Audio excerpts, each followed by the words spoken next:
Hey everyone, welcome back to the channel. Today, we're tackling a huge topic, one that affects every single one of us.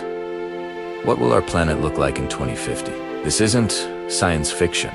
This is the reality we're heading towards, based on hard data and scientific consensus. And honestly, some of it is pretty shocking. Let's just look at the last couple of years. 2024 and 2025 have already shattered records. We've seen scorching heat waves that were once considered once-in-a-century events becoming our new summer normal.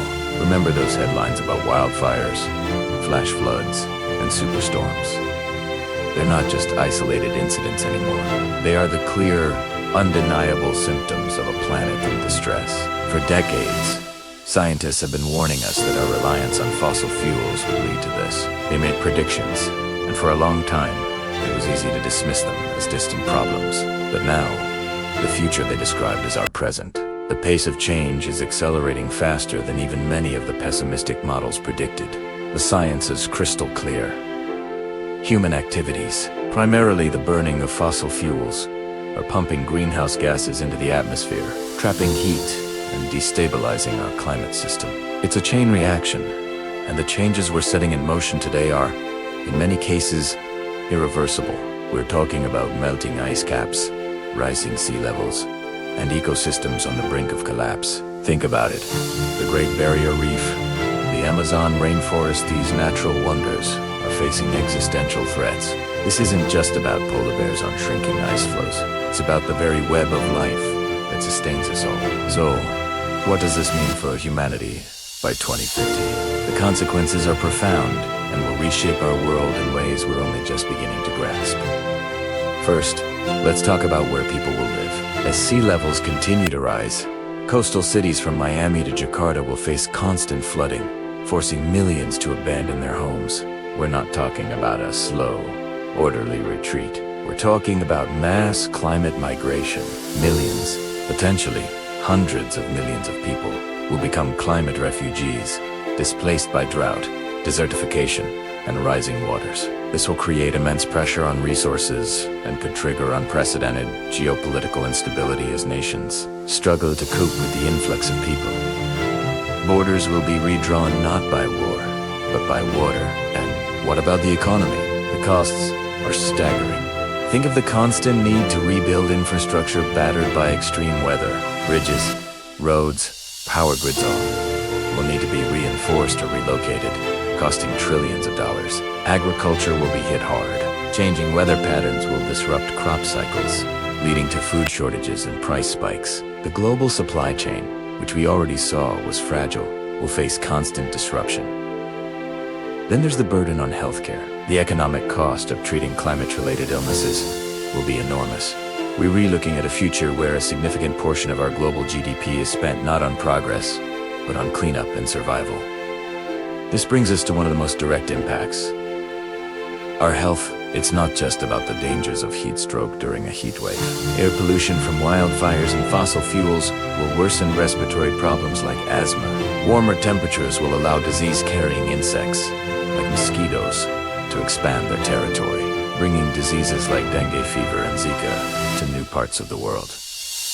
And we can't ignore the mental health toll, the anxiety and stress of living in a constantly changing, disaster-prone world. What psychologists call eco-anxiety is a growing public health crisis, especially among young people who feel they are inheriting a broken planet. Now, I know this all sounds incredibly grim, and it is, but painting a bleak picture without offering solutions isn't helpful.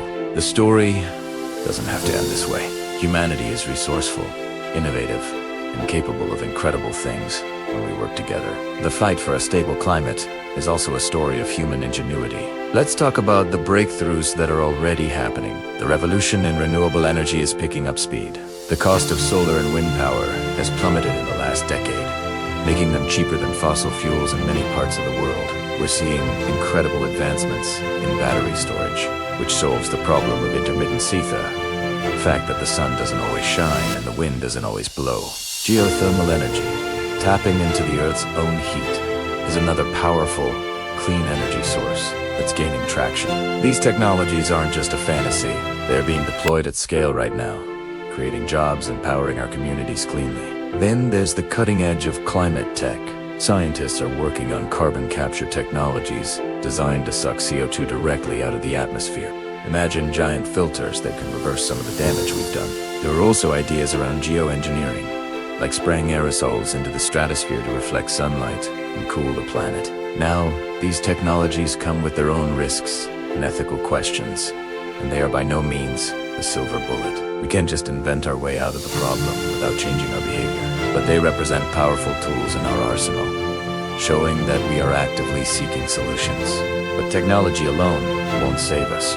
We need a global shift in policy and mindset. We have frameworks like the Paris Agreement, where nations pledge to cut emissions. The next step is a kind of Paris Agreement 2.0, with stronger commitments, real accountability, and financial support for developing nations to transition to clean energy. International cooperation is not optional, it's essential. We all share the same atmosphere. The pollution from one country affects every country. We need to move past petty national interests and recognize that this is a shared global crisis that requires a shared global response. This is where you and I come in. It can be easy to feel powerless in the face of such a massive problem, but that's a trap. Our individual actions matter. They create a ripple effect that can lead to large-scale change. What can you do? It starts with your own consumption. Think about where your food comes from, how you travel, and how much energy you use at home. Choosing to eat more plant-based meals, using public transport, biking, or switching to an electric vehicle, and improving your home's energy efficiency are all small changes that add up. Your consumer choices send a powerful message to corporations that you demand sustainable products. Beyond our personal habits, we have a collective responsibility. Use your voice. Support political candidates and policies that prioritize climate action. Demand that corporations be held accountable for their environmental impact. Join local advocacy groups, or simply talk to your friends and family about this issue. Normalizing the conversation is a crucial first step. When we act together, we build a movement that politicians and CEOs cannot ignore. Our collective power is our greatest asset. So, let's end on a message of hope, not blind optimism, but a message of agency.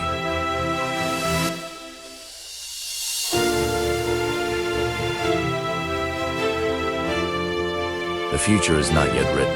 Yes, 2050 could be a world of scarcity, conflict, and suffering. But it could also be a world powered by clean energy, with greener cities, healthier communities, and a more just and stable global society. The path we take is a choice we are making right now, every single day. The challenges are immense, but so is our capacity for change. Small actions, when multiplied by millions, create a tidal wave of transformation. Don't let fear paralyze you. Let it motivate you. Let's get to work building the better future we all deserve. Thanks for watching. If you found this video valuable, please give it a thumbs up and subscribe for more deep dives into the issues that shape our world. See you in the next one.